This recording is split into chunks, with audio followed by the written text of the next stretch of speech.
সুপ্রভাত জানাই সকলকে। এগুলো হলো আমার বাড়ির গাছের ফুল। সকাল সকাল বাড়ির গাছের ফুলে জল দিয়ে আমি আমার আজকের দিনটা শুরু করলাম।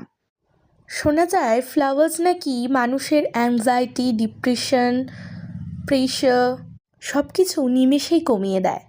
আজকে ছিল আমার বাড়ির বাইরে কিছু কাজ, আর পথে দেখা হলো এই ছোট্ট প্রাণগুলোর সাথে। দুটো খাবার আশায় সারাদিন কত মানুষের না লাথি ঝাঁটা এরা সহ্য করে। এই বাচ্চাগুলোকে খাবার দিতে দিতে শুনতে পেলাম একটা ছোট্ট পাপ্পি ডগ, যে নাকি এদেরই ভাই, তাকে একটি বাইকে ধাক্কা দিয়েছে।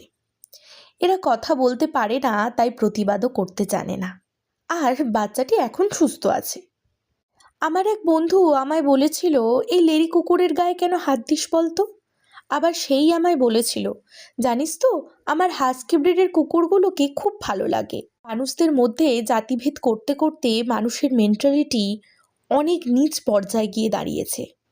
অনেকেই এদের পছন্দ করতে না পারেন, কিন্তু যারা এদের ভালোবাসে তাদেরকে অন্তত দয়া করে এমন মন্তব্য করে নিজেদেরকে ছোট করবেন না।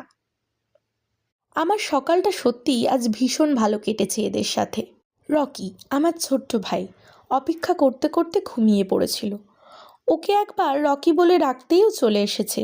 সারাদিনের ক্লান্তির শেষে এই ছোট্ট মানুষটাই আমার হাসির কারণ। ভালো থাক রাস্তার সব অবলা প্রাণগুলো এভাবেই। সত্যি বলতে আমার আজকাল আর কোনো মানুষের সাথেই কথা বলতে বিশেষ ভালো লাগে না। যদি আমার কাছে অনেক অর্থ থাকতো, আমি হয়তো এই বোবা অবলাগুলোকে আমার বাচ্চা সম কোলে পিঠে করে মানুষ করতাম। আজকের ভিডিওটা এত দূরই। ভিডিওটা কেমন লাগলো সবাই